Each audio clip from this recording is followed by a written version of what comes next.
Hello and happy summer! By the time you see this, it will be just about the summer solstice. That means that all of my students are out of school, but keep working, practicing hard all summer long. We'll be here for you with Flute Tube. Today we want to talk about flute resonance. That's making the most full, rich, appealing, focused, clear sound that you can. And we're going to talk about what you do in order to make a sound like that. But it's hard to visualize with the flute because a lot of the resonance actually happens inside your body. So often I like to have students visualize what happens with a string instrument. If you play a violin or a cello or a string instrument, you rub the bow across a string and that creates the sound, right? Well, if that's all there were to it, it wouldn't sound like a violin. It just would sound a little scratchy. You have to have the whole violin body to make the sound. So a lot of what happens is that the sound is transferred through the bridge on the violin down into the violin body, and that box, that resonance chamber, is what makes it sound like a violin. If the violin didn't have that box, it wouldn't be able to resonate. The sound couldn't radiate out into the space around it. So with the flute, what happens is we blow and our air splits on this far embouchure edge. And that's what initiates the sound. But then we also need resonators to create the flute sound. So of course the main resonator is the flute tube. The sound goes down the tube and it resonates. But our bodies somewhat act like that violin bridge, that as your flute is pressing against your chin and your teeth and your jaw, there's sound that goes inside of you, and the spaces in your body help to create the sound. That's why everybody's sound is different, even if they pass around and play on the same flute. It also helps us flute players with resonance to think about singers and how and where singers cause their voice to be the most resonant. Because of all the instruments, we most closely mimic what singers do. You hear singers talk about chest voice, head voice, singing into the mask, and this is how they find the spaces in their body that are open and free and can give their sound more resonance. So working up, the first place that we have that can give us a lot of resonance is our lungs. We've talked before about keeping your lungs really nice and full, and this not only helps support immensely, it not only gives you great air supply, but it also creates a wide open space in your chest and it gives you more resonance.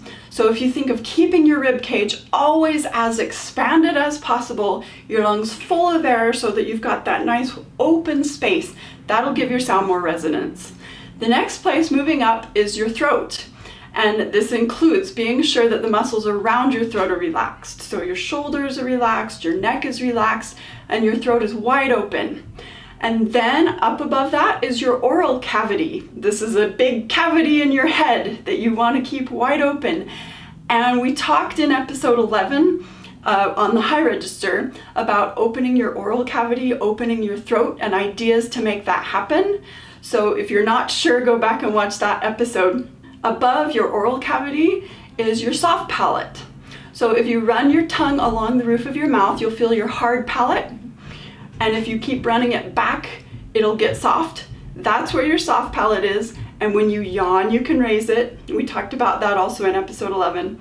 That's another important cavity back there, kind of a little above and behind your mouth, where you can open and get a lot of space. Now for flute players, the final frontier of a cavity to open and get a lot of resonance is your sinus cavities.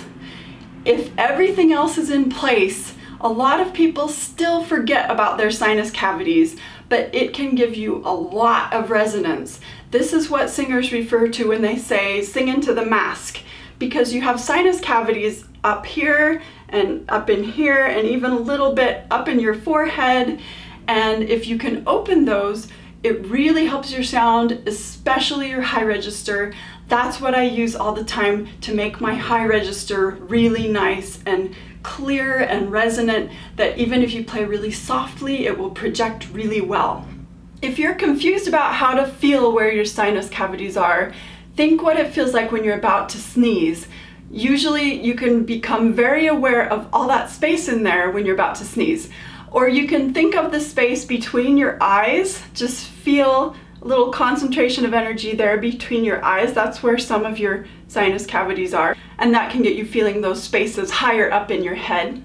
Your largest sinus cavities are about 1 inch across.